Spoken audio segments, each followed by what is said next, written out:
I come from a perspective that I call transformational pragmatism. Transformational in the sense that I really think the status quo is not okay.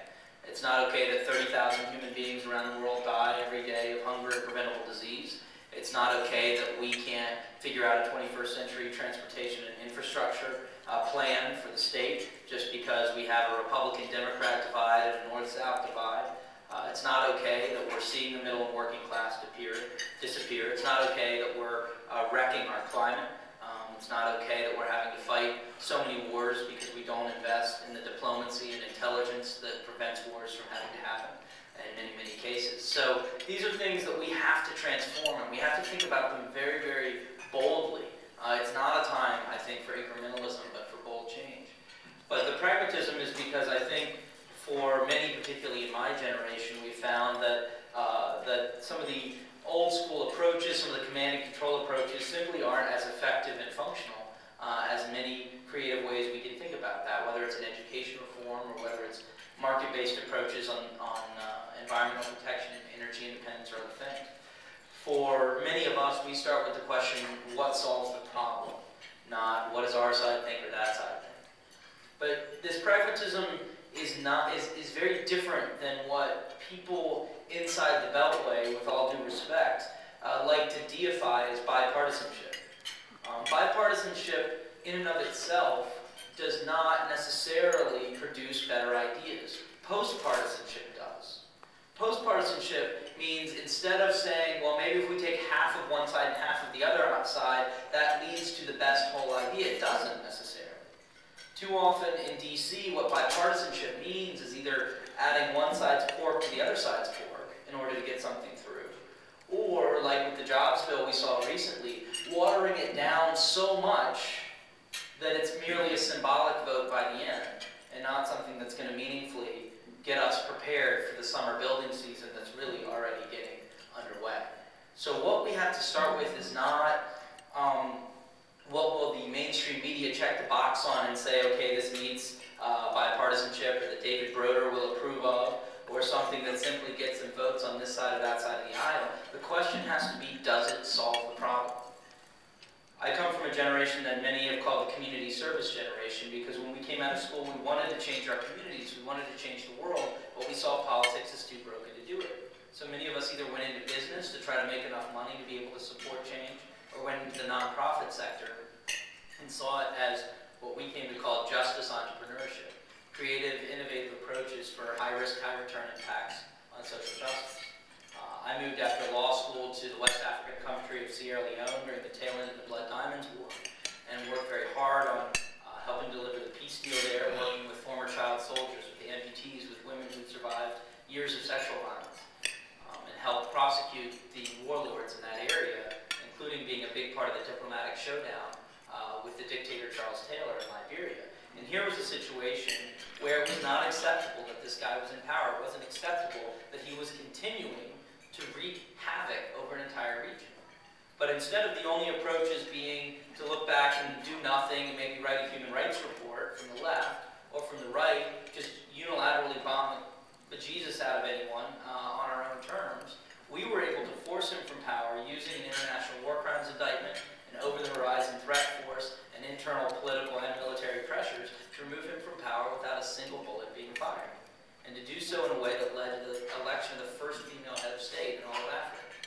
We don't have to look at things and say, well, this is the way they always have to be. We have to look at them and say, how can they be different? But we can't always resort back to this very narrow set of choices for how to solve those problems. That's why I got into politics.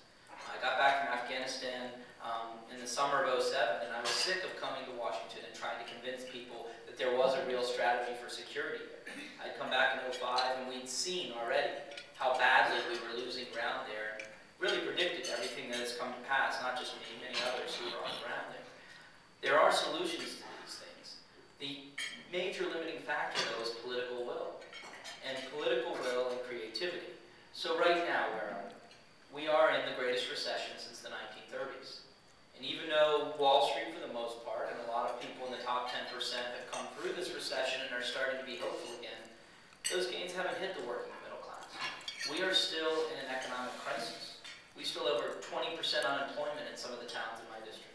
Not in Charlottesville, which is stabilized and doing all right, or Farmville. Even some of the suburbs around Lynchburg are starting to do well. But for huge parts of America, and for huge parts of the working middle class, we are a long way from there. And we need to focus on the job creation that's going to give people a way to support their families, but also the purchasing power of the middle class. And part of that purchasing power is about things like bringing down the cost of healthcare, and bringing down the cost of education, that are two of the things that tend to bankrupt middle-class families, as well as small businesses. So these are things that we can do. But sometimes it's not just about trying to come up with these outside-the-box things. Sometimes it really is about basics. Right now, we are at the start of the building season that should last through Thanksgiving. I think we have prevented a depression, in part with the Stimulus Act. I think we've now moved from just stopping the depression to starting to see signs of growth. Even though the job numbers probably won't be great this week because of the snowstorms, we saw 5.7% GDP growth in the last quarter of last year. We've seen the market get above 10,000. These are really good signs. But we're flirting with a double-dip recession, I believe, if we miss the summer construction season. And we're simply unlikely to see housing starts move in a big way nationwide in that time frame. But there are two things we know we can do. We can build infrastructure, and we can retrofit existing building stock. Those are two things we can do at the drop of a hat. And we are so far behind in both of these areas that it's insane we aren't doing them right now. Bids are coming in way under where they were a couple of years ago. We know there's a return on investment in these dollars, whether it's an infrastructure dollar or a retrofit dollar. Why on earth wouldn't we be doing this? So I've spent the last few months, and really the last year, going around to business leaders in my district saying, what can create jobs? What can create jobs? There are 10, 20 great ideas out there. The one idea that everyone thought wouldn't work was the job creation tax credit. So what did the Senate end up doing? The job creation tax credit.